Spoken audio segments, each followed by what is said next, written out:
البيت اللي ما بيدخلش النور في آخر الشارع. كان في بيت قديم محدش بيقرب منه، الشبابيك متكسرة، الحيطان متآكلة، والباب مصدي لدرجة إن أي حد يشوفه يحس إنه بيشوف مقبرة مش بيت.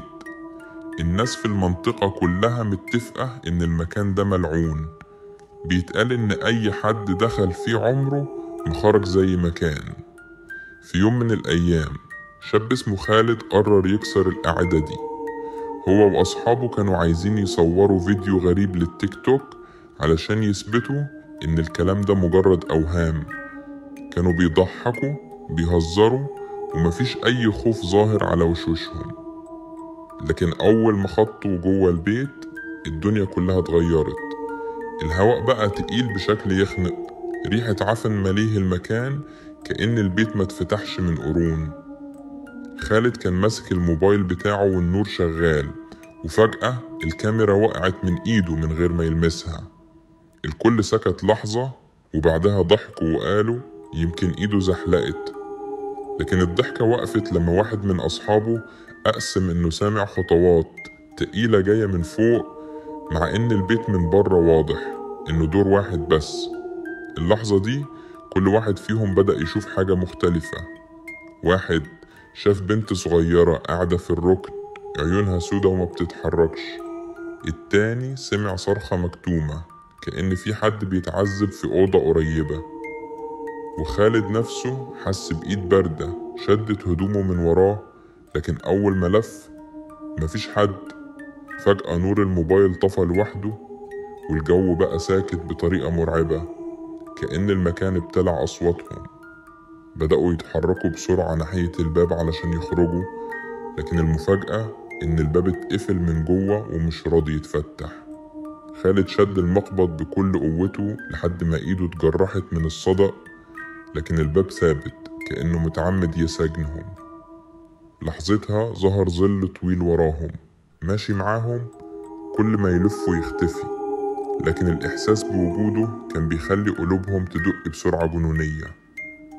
واحد من الشباب وقع فجأة وصرخ، ولما شالوا إيده لقوها مليانة خدوش عميقة كأنها مخالب حيوان، رغم إن مفيش أي حاجة حواليهم.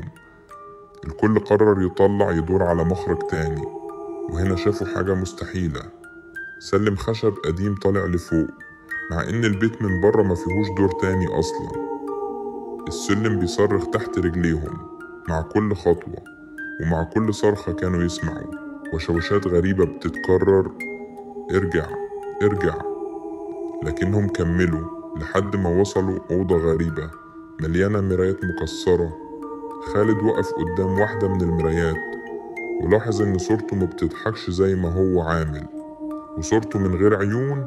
الجو بقى أبرد وأصوات الهمس بدأت تبقى أوضح، لدرجة إنهم بقوا سامعين أسمائهم بتنادى من المرايات. أصحابه صرخوا وجروا ناحية السلم، لكن خالد وقف مش قادر يتحرك. سمع صوت هادي بينادي عليه: خالد ما تسيبنيش، ارجع. صوته كان شبه صوته هو نفسه.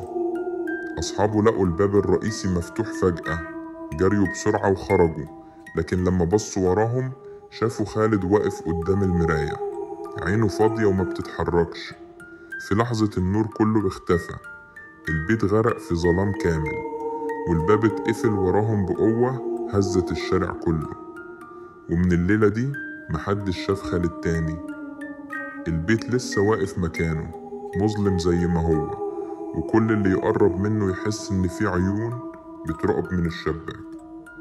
والناس في المنطقة لما يعدوا من الشارع ده بيقولوا إنهم ساعات بيسمعوا صوت بيهمس: خالد خالد. لو وصلت لحد هنا ولسه بتسمع يبقى عندك جرأة تكمل معانا، لكن اسمعني كويس.